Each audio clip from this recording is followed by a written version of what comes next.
Hello, my name is Mr.BlackBear.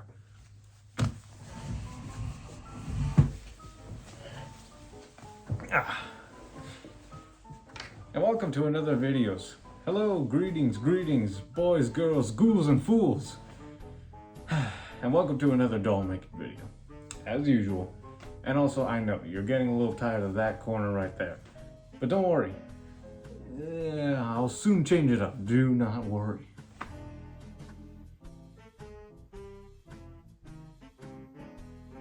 Well, could be worse.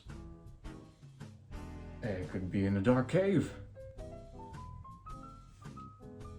Anyway, I got a very, very special episode for you. And yes, I know, the last doll episode was a special episode. The last one before that one was a special episode. But that's because I rarely upload. So this one is just as special. And I promise you, you're gonna love it. So for those of you who are familiar with my Instagram, I had the blessing of actually selling this particular doll. Problem was that I was slightly unhappy with how it turned out. The thing is, I was about to make a doll of this character already, and I just had the opportunity to be able to go right ahead and do it because I was selling it. So this episode is more about how I went about fixing it and slightly tweaking it to my liking. The doll in question is this lovely girl.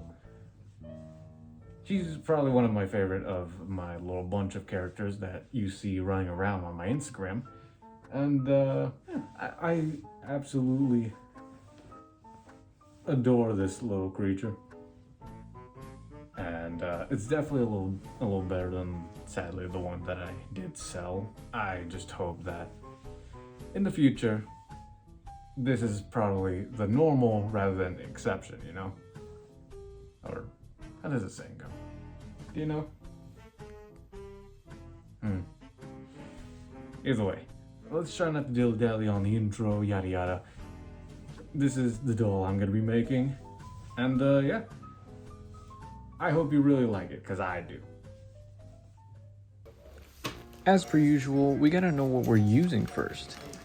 I'm using a Jet Set 2 in Tango Red and a double brush poly spandex in white, and really any solid black will do, but I'm using the scraps from a Performance Quick Dry in black, which all could be found at a Joann stores.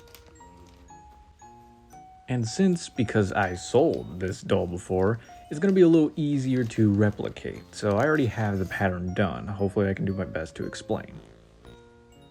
I mean, it still stems from drawing, pinning, and sewing everything all together, but let's try. Now, when it comes to stuffing the fingers for hands, I use one of these dowling rod things that you usually get with big cotton bags. It makes it really easier if you just do little by little in order to get it all in. For the head, you'll need to make a sphere shape, but mine's a little too big, so I'll shrink it down by using the ladder stitch. Also, while doing so, it's a perfect opportunity to shape it however you need it. And if you ever forget which side's the front or back, I recommend using pins. It's very helpful. And it gets a little complicated, but essentially I'm going to be making a mannequin type design, I guess, where I pretty much add extra fabric right under the place of interest to, kind of make her chest a little bit more visible. And now for the skeletal structure. Just to keep its form, you'll probably need some wires that are tethered together, and for that you'll need a drill, some wire, and something to keep it in place while you're tethering them all together. But how do I usually go about doing the proportions right so I don't mess up? Well, I kind of take the actual pattern, lay it out, and then, with the long strands of the wire, I put them all together, making a structure that is strong enough to hold on its own and thin enough to actually move and bend very easily. And now it's time to dress it up, because let's be honest, it probably couldn't have done it by itself. I had to forcefully take one of the legs and put it through the loop in order to get it in the center. It was a whole mess. As for the stuffing, I'll be using my new favorite, silky polyfill. Now, there's different types of cotton out there, and like I said, my favorite is the silky one, or at least my current favorite is the silky one. But I probably should have used a bit more of a rough and coarse kind of cotton. That way it kept a little bit of its stiffness. But I don't think it really would have made a difference. So, do what you want. You're made of rough and coarse cotton. How do you feel?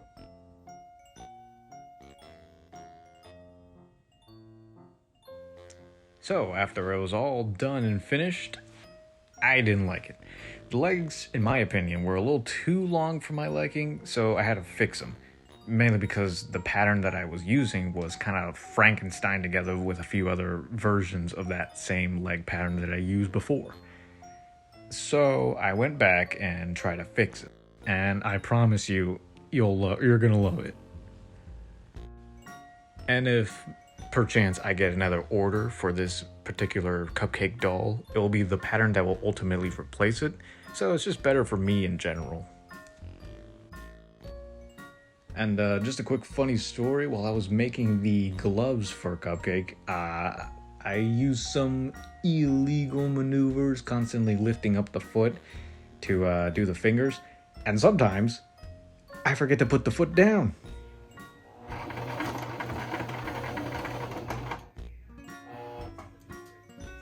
What?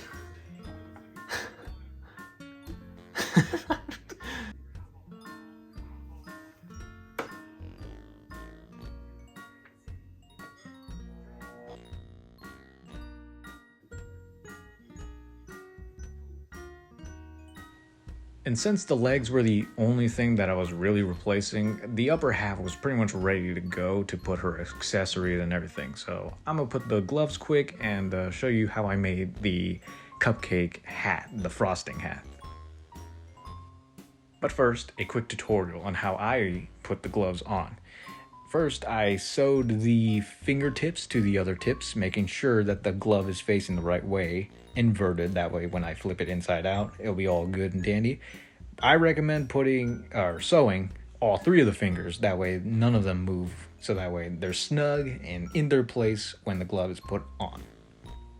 I didn't do this, however, which wasn't a big issue, but made it slightly difficult. I wouldn't recommend doing the thumb, because obviously that's a little further away than the three fingers that are prominently, stretched out.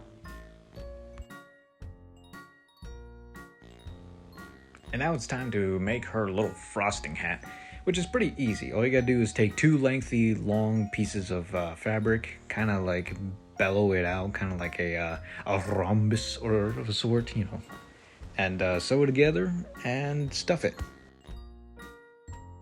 And I use pins to kind of hold everything together just to, see what the end result's gonna be. And I sewed it on the outside using the ladder stitch and taking pins out as I go. And for the bow, I recommend watching a video made by Leah Griffith. It shows how to wrap a bow around a box, but it's the kind of same concept here. And as threatened before, I was going to replace these legs with better ones. So that's exactly what I'm going to do. So I started things off with my seam ripper, just to get rid of the legs themselves. But sadly, because the legs were too long on these ones, I had to kind of fix the metal wiring skeleton as I went on.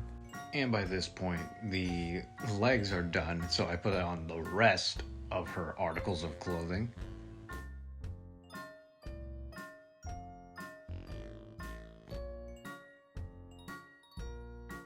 And this is the random piece of black fabric I was talking about at the very beginning. Any black will really do, but I thought this was pretty much perfect. And for the cherry on top, I had to put a cherry on the top. And for that, I call upon a very strange method, one that I found a long time ago, but for your viewing's sake, I found a tutorial made by one Celine Valtor. It's a very strange method, but a very simple one at that. And for the moment that most people would wait for, I gotta make sure her thighs have a crown of mass behind it. Though some people would just call it her butt. It's raining while I do this, but that's not gonna stop me. Okay, so how do I get her bottom on? So I have two pieces, one outside and one inside. You know, the center and the outside. And I stitch those two together, and in order to start sewing it on, I pin it down with pins. It'd be easier if they weren't red, but I like red. So I pin everything down, and then I slightly stuff it, just lightly. That way it gives me that way I know what it's gonna sort of kind of look like when it's fully done. And I am going to use the ladder stitch because this is gonna be seen on the outside. And I hope I don't regret it too.